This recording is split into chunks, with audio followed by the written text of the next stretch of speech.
This is Dr. S.P. Harsa from Mechanical and Industrial Engineering Department, IIT Roorkee.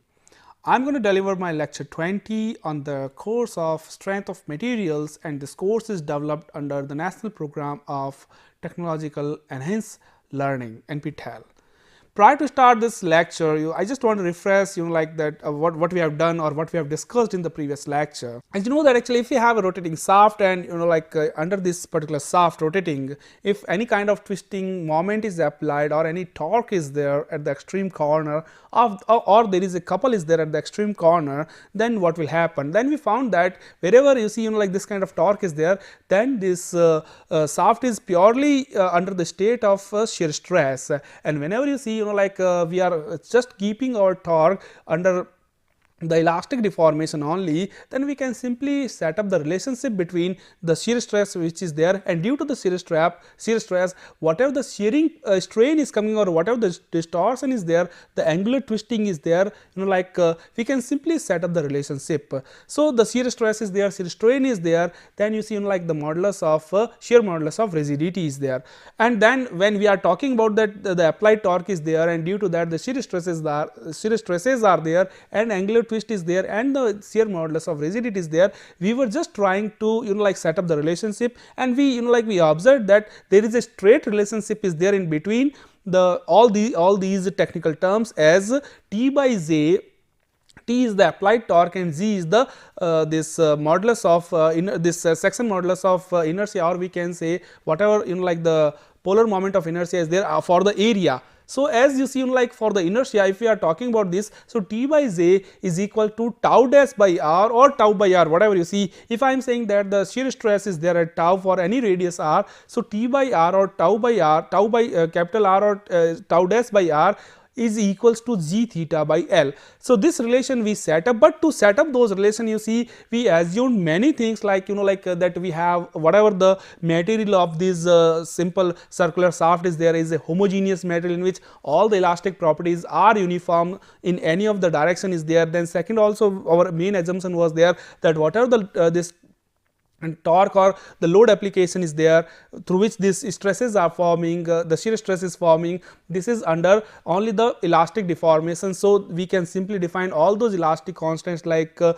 shear modulus of rigidity, like the stress or strain, whatever you see, or we can say the Poisson ratio or whatever the elastic or we can say the Hooke's law is valid within that. And also apart from these two big assumptions, we assume that the cross sectional area of this circular shaft is uniform throughout the length of this particular circular bar. With that also we assume that the uniform cross section means actually it does not have the different segments.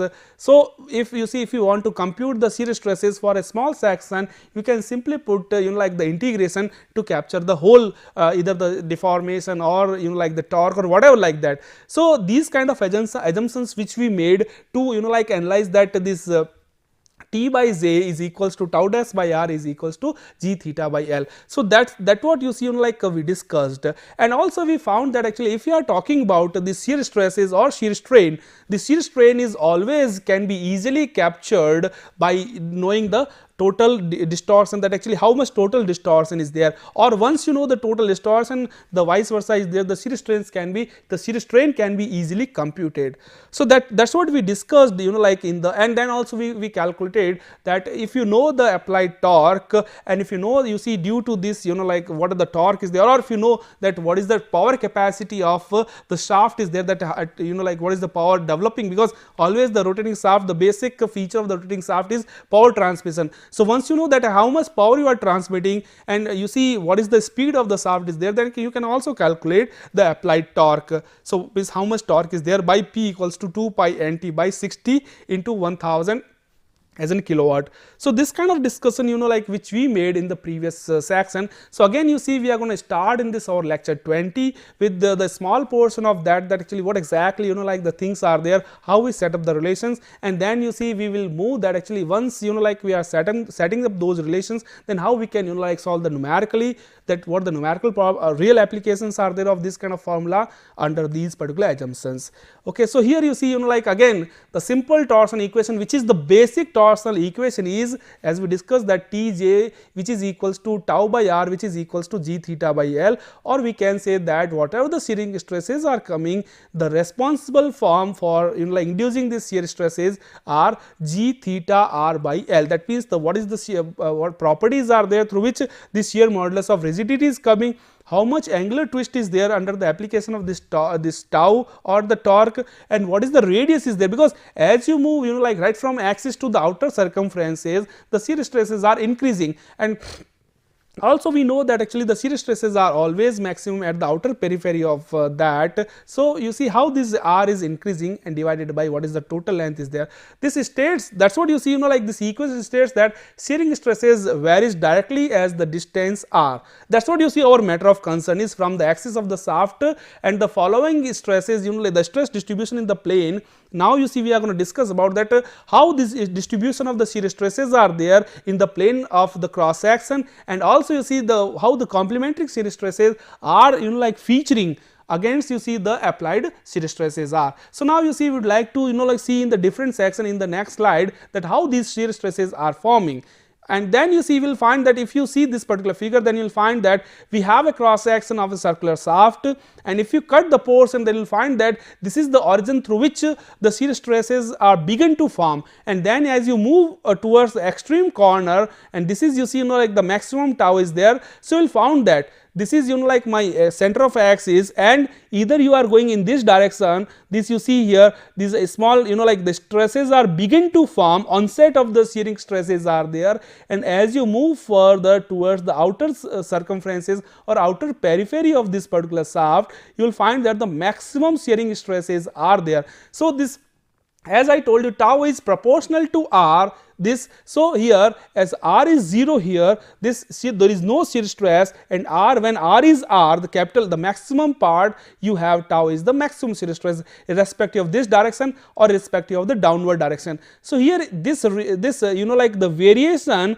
or this variation will clearly signifies that tau is directly proportional to the radius specified. So, for this reason, or if you simply say on the plain reason for a solid shaft, then you will find that we have like this is a kind of solid shaft, and this is the origin of the solid shaft, and as you move further right from you see 0 to the extreme corner, you will find that the origin there is no shear stress, but as you move towards the outer circumference or outer periphery of this shaft, you will have the maximum shear stresses. So, this is the maximum shear stress. Or even if you see that actually if we have a solid shaft, then we have you see this region where this solid you see hollow is there, and this is my inner diameter, this is my outer diameter of a solid shaft. So, for that you can simply signify that the stresses are begin to form at this particular region, because this is the hollow region is there. So, in that particular the microstructure or the layers of this particular solid region or intermediate region,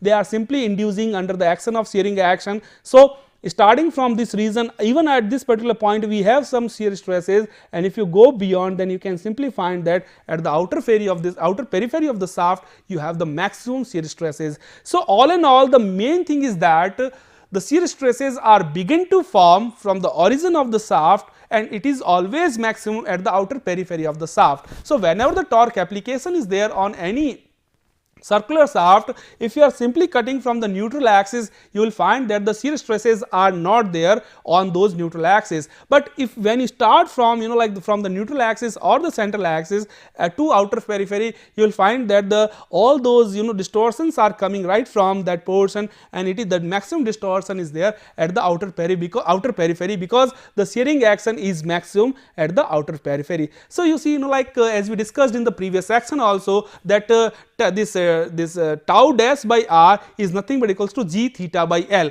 So, tau is proportional to r, or we can say that you see like the theta is there. So, angle of twist is also maximum in the corresponding section as you see the r is increasing. So, this is like the kind signifies terms are there, as you can clearly visualize in these kind of figures. So, the maximum shear stresses occurs on the outer surfaces of the shaft where r is equals to r, capital R.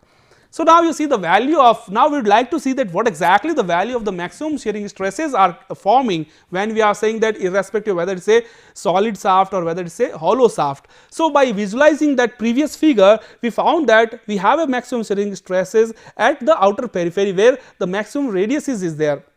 So again, by considering the same formula, tau by r is equals to T by J. Now our main interest is where the maximum shear stress is. So now you see tau maximum, which we are taking as like the r is equals to d by 2, the maximum radius, which is equals to T into r. So r is now we are taking as a capital radius. So the this T into r divided by J, or we can say T, the J is nothing but equals to pi d4 divided by 32. This is the polar moment of inertia. So if you are keeping those values and if you convert this r into d by 2, we are having a kind of formula as T into d by 2 divided by pi d4 by 32, where d is this diameter of the circular shaft. So we can get the tau maximum in terms of this diameter, and this whatever the torque applied is equals to 16 T divided by pi d cube. So please remember this thing, that we have whenever a torque applied is there on a circular shaft, and due to the torque applied, you see we have this shearing stresses are forming, and they are forming right from this central axis to the maximum of the radius, the total circumference, outer circumference. That means you see it is passing from 0 r to the maximum r capital R. So you see here, if we are talking about that term, then we have the tau maximum, that means the maximum shear stresses, they are nothing but equals to 16 T divided by pi d cube, which is a very good formula for any kind of numerical problems. So from these relations we can simply conclude that the maximum shear stresses are the function of applied torque, because you see tau is proportional to T. So obviously whenever the more torque is applied, more couple is there, more twisting moment is there, the corresponding shear stresses are always maximum, because you see the more and more distortions are there, or the shear stresses are nothing but you see these are the internal intensity of resistive forces across the plane. So whenever the more torque is there, more internal resistances are coming out from the circular shaft, and corresponding you see more stresses are there. So obviously this is quite signifies that tau maximum is always proportional to T. The second relation is there, tau maximum is proportional to 1 by d cube. So as you move further, as it is the inverse. So as we have more and more diameter, it is the cubic term, and you see corresponding the shear stresses are there. So shear stresses are more for the more torque, but it is always less for more diameter. So you see if we have the small shaft, more torque is if more torque is there, more shear stresses are there. So this can be easily concluded with the using of this formula. So the tau maximum formula is 16 T divided by pi d cube. So now you see, once you have the torque, whatever the torque is applied on a circular shaft, you can simply calculate that what will be the power transmission, as we have discussed in the previous case, that whatever the given power transmission is there, okay, and if you know the speed of shaft, that is n rpm, n is the revolution per minute, then probably you can simply get that how much torque is there, or once you know the torque, you can simply get the required power. So power is nothing but equals to T into tau, this omega. Omega is nothing but equals to the angular rotation. So it is always equals to, since it is angular rotation is there, so how much total periphery is coming? So it is 2 pi into this n is the total rotation, that how much it is rotating per minute. So 2 pi n by 60 will give you the total angular rotation of the shaft, and once you multiply by the torque applied, you will have the total power. So P is nothing but equals to T into 2 pi n by 60, or in terms of watts, or you see if you want to calculate in terms of kilowatt, then we have 2 pi n T divided by 60 into 1000. So you see always we are calculating for power, that okay, this much power can be easily transmitted from the shaft. So probably you see, once you know the power, once you know the total RPM, then only you can calculate that if you want to transfer this much power, this much torque can be easily generated, or if you know the applied torque, if you know the this n rpm, you can simply calculate the power generation or power transmission. So this is, you see, one perfect application of the this shaft is there, of circular shaft, whenever the torque application is there and whenever the rotation is there. So now you see, like once you have this kind of relationship, you can again like get this particular one term as which we discussed, the torsional stiffness, because you see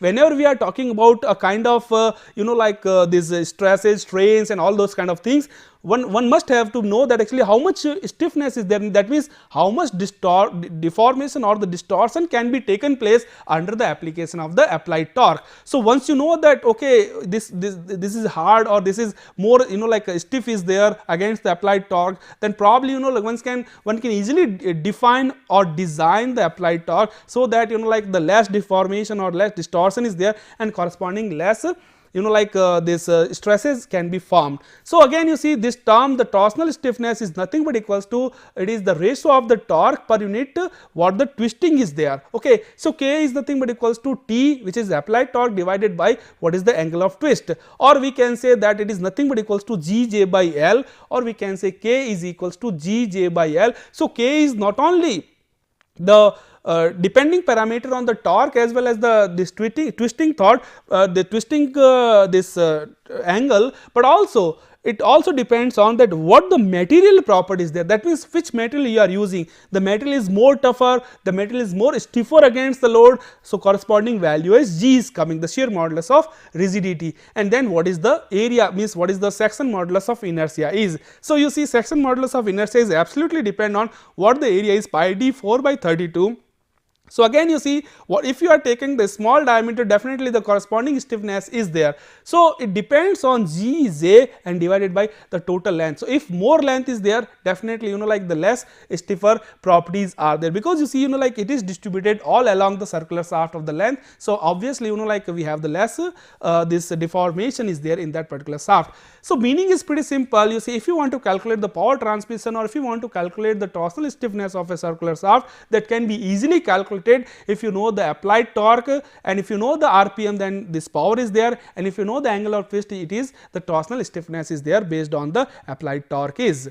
So from the ductile material, so since we are talking about the this stiffness, that means the deformation, it is always, you see, we are going with the which kind of material is there. As I told you, the Z is there, so it is absolutely a this property of material. So for a ductile material, the plastic flow begins first in the outer surface. So because you see, as we know that when you apply this when you apply the torque, we have the maximum shearing stresses are there at the outer periphery. So the plastic, whenever you see there is a deformation is there in the layers, the outer periphery firstly like gives you the kind of plastic flow. So plastic flow, the onset of the plastic flow is starting from this outer surfaces only under the action of this applied torque. So for a material which is weaker in shear, please focus on this point. If we are taking a material which is weaker in a shear longitudinally than transversely, that means you see it is weaker in shearing part as compared to the transverse, that means the torsional part. For instances, if we have a wooden shaft with the fibers parallel to the axis, means we have a wooden shaft and all those fibers in the wooden shaft, they are just parallel to the axis towards the axis. So the first cracks will be produced by the shearing stresses acting in a parallel section. That means you see like the first the onset of the shearing stresses are always, or we can say the plastic flow begins from the outer surfaces, and then they will simply like all those like the shearing stresses they will come on the upper of the surfaces of the shaft in a longitudinal direction. So you see first they will start from the outer surfaces and then they will distribute accordingly. So if this kind of material is there, but if we have in case of material which is weaker in the tension than in shear, so now the things are different. In the previous case we had a material wooden shaft is there which is weaker in the shearing action as compared to the tensile action, because you see always you will find that the wooden parts are always they can bear up to maximum tensile, they can be elongated, but whenever you see the torsion or the twisting is there, they are simply like the layers are coming out from these surfaces and the rupture is starting, or we can say the plastic flow is starting from that. But if we have a material which is even weaker in the tension side as compared to the shearing, for instance if you are taking a circular shaft of cast iron is a ductile material. So in a ductile material always we found that they are whatever the layers are there, they are well absorbed in this, or they are very much harder. So, they can be easily absorbed under the compressive action, but if you are applying the tensile loading, then these layers are easily taking out from these particular origins. So, if we have a circular shaft of the material of the brittle like the cast iron, or a cylindrical piece of a chalk like whatever the chalk is there, which is absolutely a brittle material, no this ductility is there, that means percentage elongation is very small, a crack along a helix inclined at 45° will be starting to the axis of shaft. Okay, that means you see what we have whenever we are simply applying this kind of twisting for this kind of material of the cast iron bar, or we can say a cylindrical piece of cast iron or this chalk particular. If these like this kind of material is there, and if we apply the this loading, then always the crack starts in a helical way. So, you see they are forming on the outer surfaces, and they are helical with the inclination of 45° to the axis of shaft. So, this is a perfect like these kind of two special cases are there, and if we want to like analyze those kind of shearing actions under the application of like the torque, always we would be prefer that actually the material should be ductile, and it can like resist the maximum shearing stresses, so that if we want to like rotate, or if we want to simply transmit the power, that kind of material is always applicable if they like resist maximum shearing stresses. So, that is what like if you want to explain that kind of phenomena, then the explanation is pretty simple, that these all things are like there. This is because of the fact that the state of pure shear stress is equivalent to the state of stresses in tension in one direction, and equal similarly you see equal in the compression in the perpendicular directions. So, that is what you see when we are saying that there is a tension is there in a particular one direction, obviously in mutually perpendicular direction we have a contraction or we have a compression. So, a rectangular element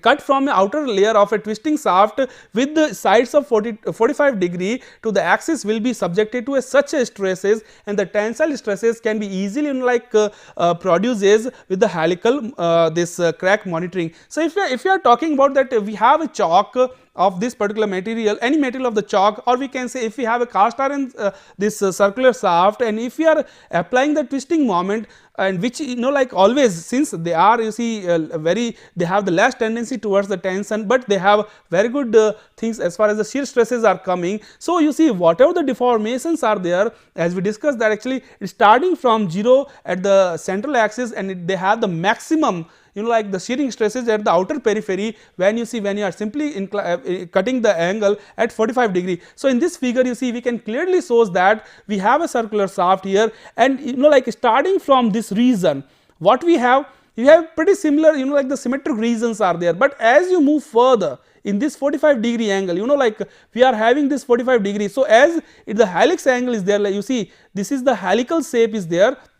So, as you apply the torque, the stresses are forming, and they are forming at the maximum at the 45°, and they are in the shape of the helical, and you can see here these stresses. So, they are in the tensile way. At the one end you see it is simply tensile, but in the other region we have the compressive in the nature, and these are the like the applied torque is there, this is the resistive torques are there, and they are simply forming at the in the helical shape at maximum at the 45°. So, this is the 45° which can be clearly shown in this particular diagram. So, you see like as we have a different kinds of shape, and if you are talking about like the material which is good in tension and less in shear stresses, those you see the like this wooden plates are there, which they can clearly exhibit this kind of relation. But if we have like if they are good in tension, but if they are not good in tension but they are good in shearing, then you see these kind of like the examples are perfect for just to show the shear stresses occurring as well as the tensions are.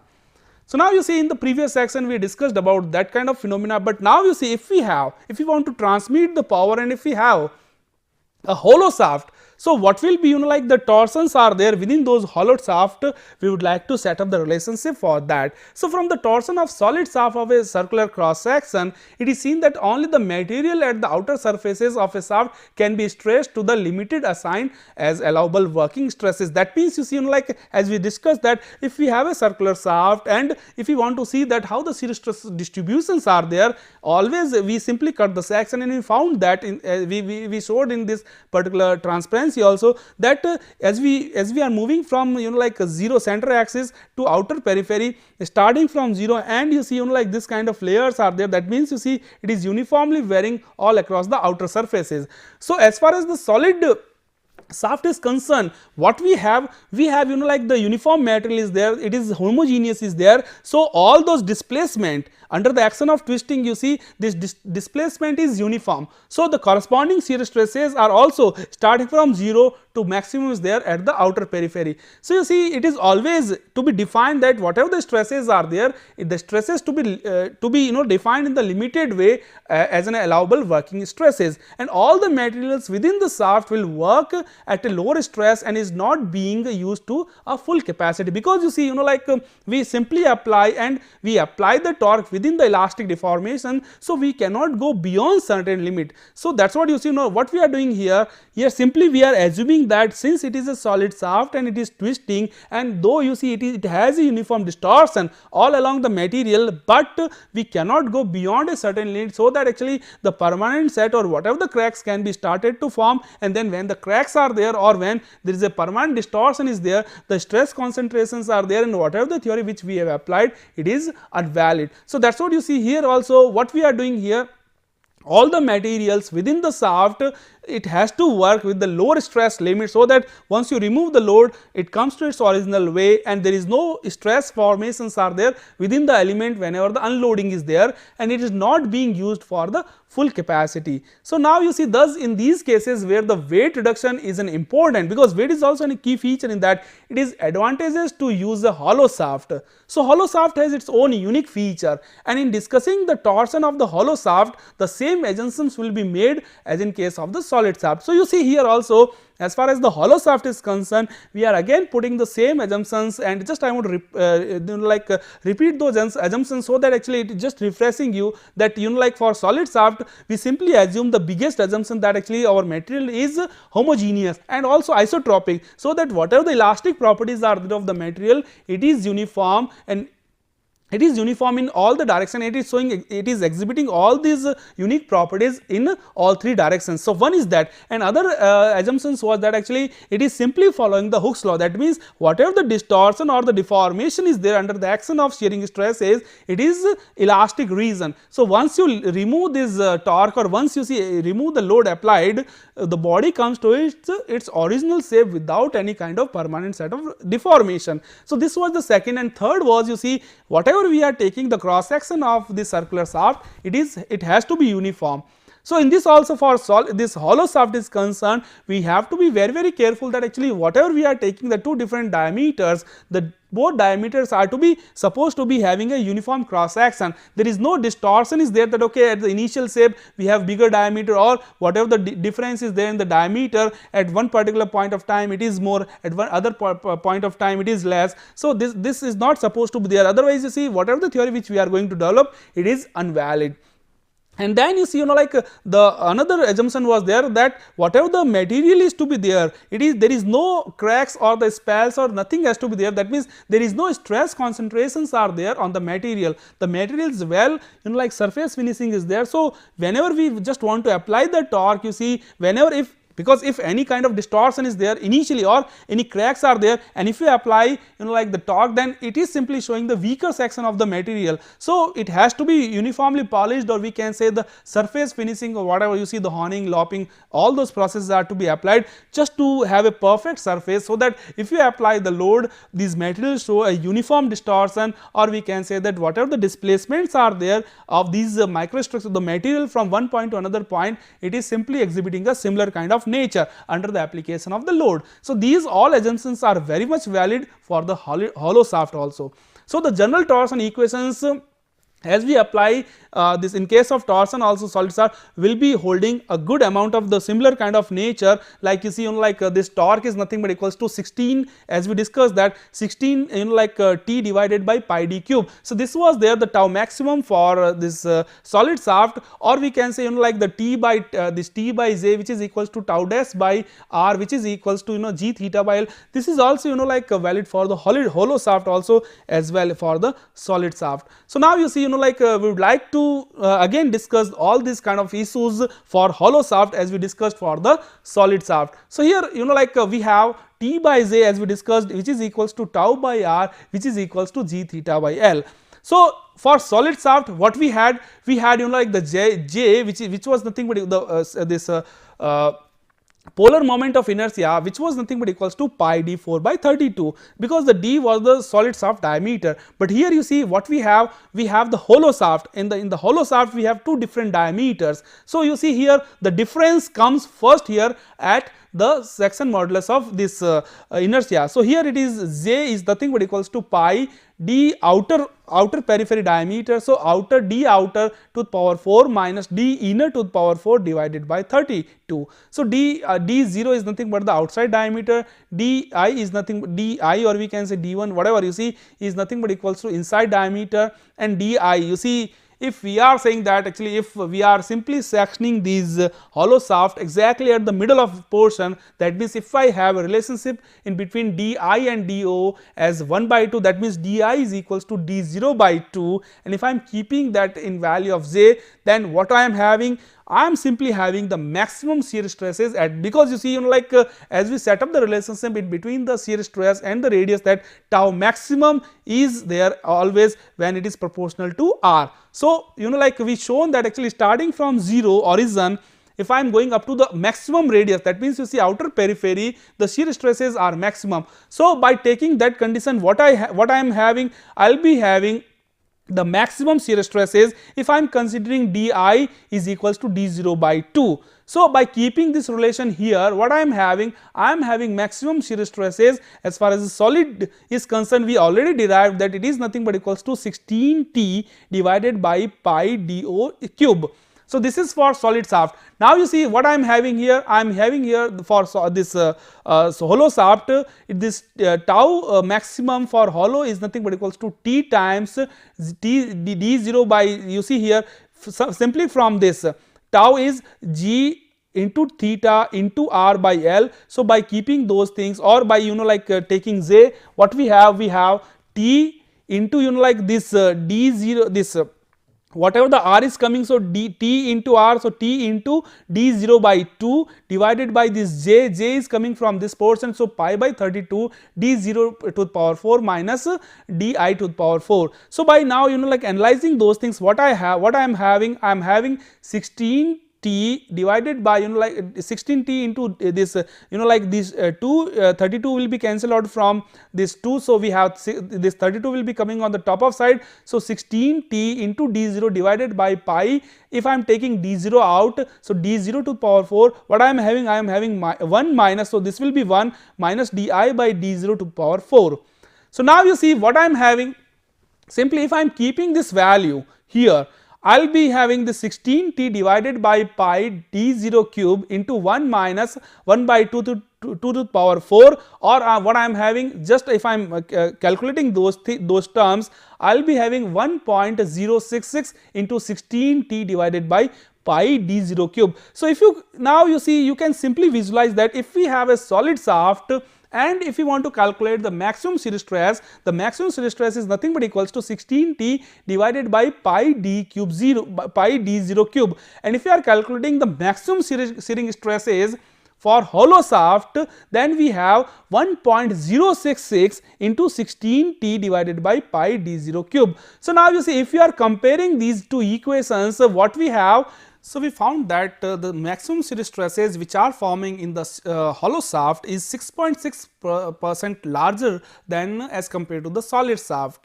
If you are taking, you see the shearing stresses maximum at this di by d0 is exactly half. So now you see, now we would like to see that once we have the 6.6% more shear stresses, so what about the weight consideration? So how much weight reduction is there exactly if we are going for the same the consideration of the hollow shaft? So considering a solid and a hollow shaft for the same length L and the same density rho, only with the consideration of di by d0 is half. You can see that we have a solid shaft with outer diameter d0 and we have a hollow shaft with this inner diameter is exactly 0.5 d0 and outer diameter is exactly half of this one. So means we have like this half of d0 and outer diameter d0. With those consideration, now what will be the weight of the hollow shaft? The weight of the hollow shaft is nothing but equals to pi d square 0 by 4 into L into rho. So this is nothing but the outer surface of weight minus inner is pi di. So di is nothing but do by 2 whole square by 4 into L into rho. So pi d square by 4 into L is the area into density will be the weight. So you see here with that consideration, if we are going for that, then we will be having like pi d 0 square by 4 minus pi d 0 square by 16 into length of the shaft into the density will give you the effectiveness of the weight of hollow shaft. Or if you are doing taking pi d 0 square, pi d outer square divided by 4, take it out, then we will be having 1 minus 1 by 4, because 4 is coming out. So 1 is here and 16 is there, so 1 by 4 will be there into L into rho. So if like 1 minus 0.25 will be 0.75 pi d 0 square divided by 4 into L into rho. Meaning is pretty simple, that actually we have the weight of hollow shaft which is absolutely depending on that what will be the outer diameter into what is the length and what is the density. And since you see it depends on what kind of material which you are taking, the density will be coming as usual. So now this is for the hollow shaft, and if you are taking the solid shaft, so previous case you see if you are talking about the hollow shaft, we assume that the inner diameter is nothing but equals to outer diameter divided by 2, which is exactly we are taking the middle portion of, we are taking out that portion exactly from the middle portion of the outer periphery. So here if we are considering the weight of solid shaft, it is nothing but equals to pi d0, because we are considering that the whatever the diameter is there, that is the d0. With that, pi d0 square divided by 4 into L into rho. So this is the weight of solid shaft, this is the weight of the hollow shaft. So what is the reduction of the weight? That means you see if you are taking like the middle portion out, that how much reduction in terms of the weight is. So this is 1 minus like this minus this. So this is exactly pi d 0 square by 4 L into rho minus 0.75 pi d 0 square by 4 into L rho. So if you are simply minus, then it is 1 minus 0.75 pi d 0 square by 4 into L rho, or we have 0.25 pi d 0 square by 4 into L into rho. Meaning is pretty simple, that if you are considering about the weight, then the total 25% reduction of the weight is there if you are simply taking out from a solid shaft the middle portion of the solid shaft is. So total weight reduction is 25%, but in terms of the shear stresses generating, because whenever the torque application is there, as I told you, it's subjected to the pure state of the shear stress. So the total shearing stresses are maximum 6.6% is larger in a hollow shaft as compared to solid shaft. So you can simply compare the situation that even you see wherever if you want to design any component and the weight is the proper criteria, then we would like to put the hollow shaft as compared to solid shaft. But if we are talking about the shearing stresses, and this is the a dominant parameter as compared to any weight, means irrespective of weight, we are not bothering about a weight, then probably we would go for a solid shaft. Reason, because in solid shaft we have a less at the same torque application we have less shear stresses, while in comparison with the hollow shaft. So this is a quite comparison with the solid as well as the hollow shaft under the same application of torque and with the same material as well as the same diameter is. So this is a perfect comparison as compared to the solid as well as the hollow shaft. Now we would like to apply those formulas in terms of the problem specified. So here you see we have a simple problem which you can see on your screen, the diagram. This diagram is nothing but you see we have two different diameters are there. So this shaft is known as the stepped solid circular shaft, which is built in its own the ends are there and both ends are rigidly fixed. So this is a great condition that actually both ends we are not allowing any end to freely rotate. Okay, as we have discussed that actually one in probably most of the cases that one end is rigid, one end is free, so you can simply apply the torque and it is simply rotating, means the twisting is there. But here the constraint is pretty simple, that both ends are extremely fixed. and then you see if it is subjected to an external applied torque T0 at the shoulder as shown in this particular figure. So, at this junction point now what we are doing here, we are applying a torque in counterclockwise direction as you can see here. So, now there are two portions of that.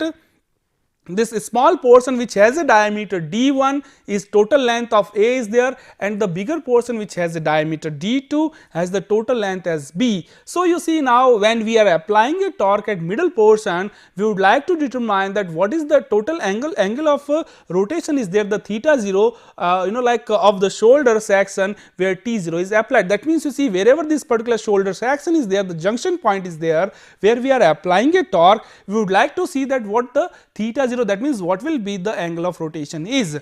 So, for that you see first we would like to discuss about what the steps to be followed. So, this section is statically indeterminate system because there are two systems are there and both are rigidly fixed at the extreme to corner, and they are joined with a junction, and at this particular junction we are applying a torque, and because the shaft is built in both ends and both ends are fixed, and all that we can find from the statics is the sum of two reactive forces. You see, because as we apply the torque, there is a resisting torques are there at the two extreme corners, though they are rigid, but they are tending to move in a opposite direction as compared to the T0 applied. So, you see if we are simply applying the since and we are assuming that it is statically indeterminate system is there. So, these two reactive torques TA and TB at the two extreme corners A and B are always built in these particular ends of the shaft, they must be equal to the applied torque, then only we can say that the system is in an equilibrium manner. So, by applying this particular statics,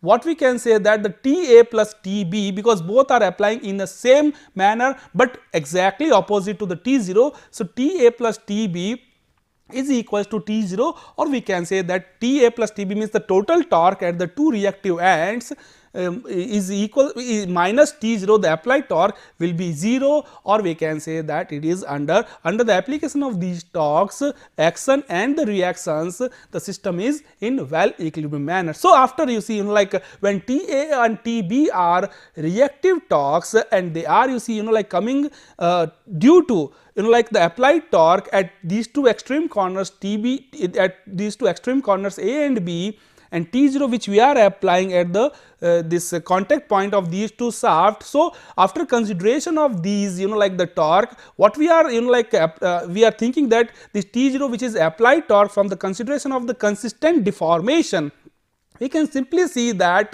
it is the statically indeterminate system is there. So, whatever the deformations are coming at these junctions as well as these two corners, it has to be same, otherwise this will not be in the the system will not be in this particular format. So, if we are applying this condition that the whatever the twistings are there in individual portion, they must be shown with the same value, or we can say if theta A is equals to theta B is equals to theta 0, we can say that the system is well in the equilibrium manner, or the statically indeterminate system is there. So, under the application of these torques. So, by considering these things, what we can say that we can say simply that T by J which is equals to G theta by L as per the standard formula. Now, we would like to apply this formula for different reasons. So, first if we are applying for this first section where the theta 1 where this D1 is the diameter and A is the length. So, for that if I am saying that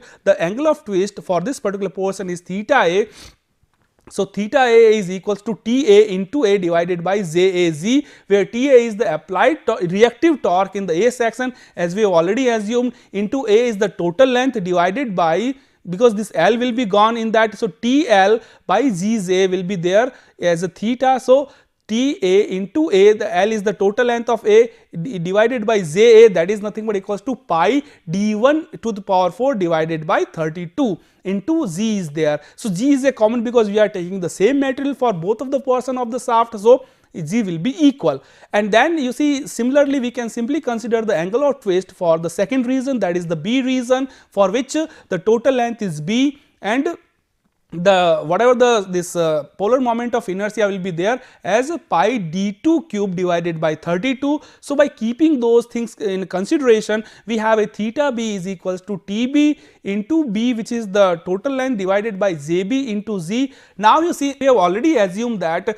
whatever the angle of deformation is coming in individual portion with the junction, it must be equal to retain this system as a statically indeterminate system. So, by keeping those conditions in our mind, what we can do, we can simply apply those values, theta a is equals to theta b equals to this theta 0, or we can say that T a into a divided by J a into z is equals to T b into b divided by J b into z, which is equals to theta 0, or we can say that T a by T b, that means the ratio of the torque in these two portions because of the applied torque T 0 is equals to J a into J a divided by a into b by Jb. So, you see here these torque distribution in these two sections are absolutely depending on these dimensional parameter, that how much length is there and what is the diameter corresponding, because you see if you are talking about Ja by a is the length of this particular specified like the shaft,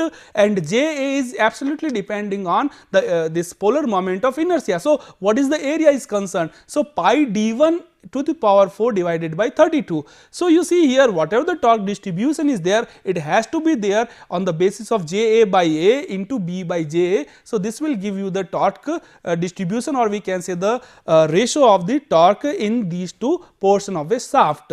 So, you see here we are simply assuming that modulus of rigidity G is to be same for both portion, because as usual if you are considering the same material, it has to be same, G will be same.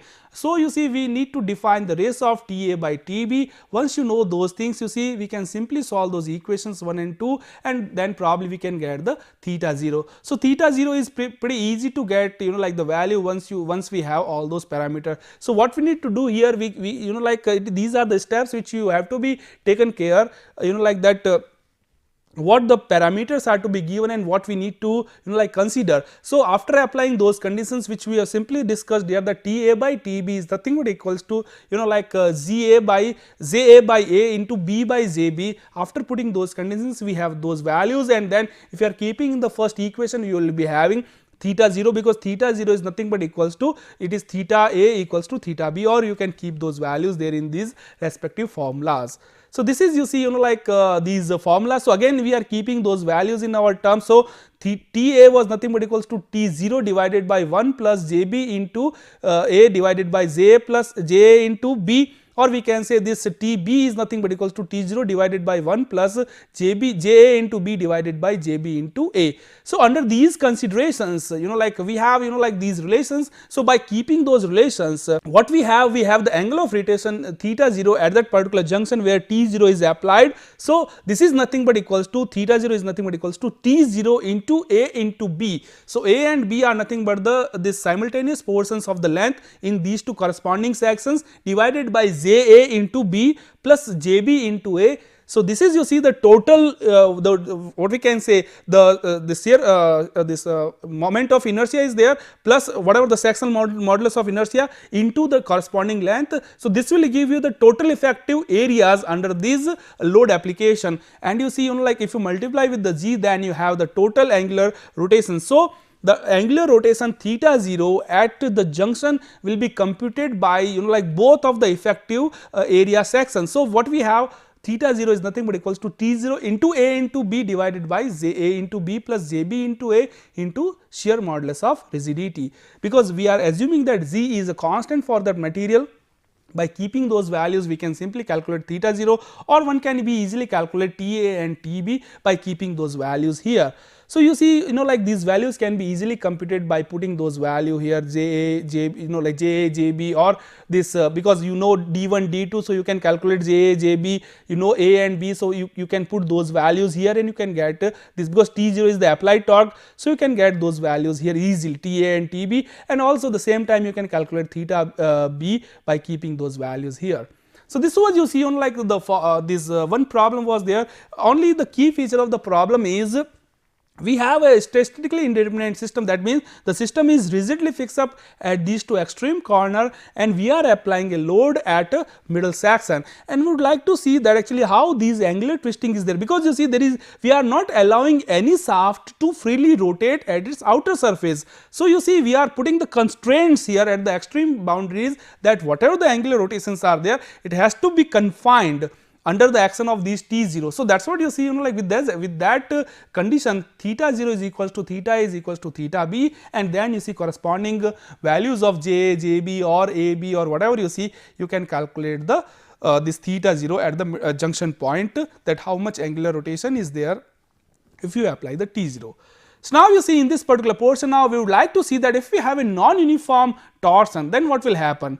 So it means actually if the torsion is not uniformly distributed all across the section of this particular uniform bar, so then what will happen. So you see here we are taking the pure torsion refers to the torsion of a prismatic bar, which we have discussed, subjected to the torques acting only at one ends, while the non-uniform torques is such that it differs from the pure torsion in sense that the bar oblique the shaft or any like the section need not to be prismatic, and the applied torques may vary along the length. That means you see like it is not a prismatic bar and it is not acting by the same torque in a particular direction. Here you see we have a non-uniform like the bar, that means you see the non-prismatic bar is there, and the applied torque, which is whatever the applied torques are there, they are always varying along that particular length. So now you see this particular figure, then you will probably like just these kind of non-uniform torsions are that we have at this particular extreme corner, we have the torque which is applying in the counterclockwise direction, and then you see if you move further, then at certain distance we have the different torque which is in the reverse order, and you see it is like it has a different magnitude as well, it has a different direction. And now you see if we move further, then probably we will find the two different torques, and both are in the opposite nature, but and with the same like both are in the different direction, but with the different magnitude also. So if we have this kind of specimen or a bar or a shaft, and these kinds of torques are there which are applying at a different segments in different nature, then this kind of the total portion under the study is known as the non-uniform torsions. So if you are considering those things, then you see what we need to do here. The shaft is the makeup of the two different segments, okay, as we discussed the small this radius is there and bigger diameter is there, and both are having different diameters as we shown, and having the torques applied at the several cross section. Such like this kind of shaft is always known as the non-prismatic bars, and each region of this non-prismatic bar between the applied torques always changes in the cross section is in the pure either the torsion. Hence you see we can say whatever the formula which we applied, it can be easily applied here, because whatever the portions are there in the individual sections, again we are assuming that it is under like they are uniform in between these two portions, and we can say that whatever the torque applied is there, it is under the shear deformation and it is under the elastic deformation of the shear part. So either the shear stress and shear strains are there, they are well proportional, they have the linear relationship. So whatever the formula which we have derived for the previous sections for a prismatic bar, it can also be like derived for the same this non-prismatic bar. Thus from the like the internal torque and the maximum shear stresses and the angle of rotations for each region. Now you see what we are doing here, we are simply segregating these like the total shaft into the small regions, where you see we are starting from one region and like we are ending where the next torque is there, and then we are starting from that region and ending in the next torque. So for individual torque application, and then we are trying to sum up, and also with the summation we are also just to see that actually what is the impact of these corners of the preceding these torques. So with the consideration of all the relative impact and the individual component, we are simply measuring that what the angle of rotation is there within those regions, and then you see we can simply apply these formula for individual regions, like T by J is equals to tau by R, or we can say that T by J equals to G theta by L. So by considering all those things, so the total angle of twist of one end for one bar with respect to the other end is obtained by summation, as I told you. So you see theta is nothing but equals to summation of, this is the summation term of I equals to 1 to n, where I is nothing but equals to for individual section, that how many sections are there. So it is TILI by GIJI. So you see, if I am talking about the first, then you see the T1, L1, G1 or J1 is there.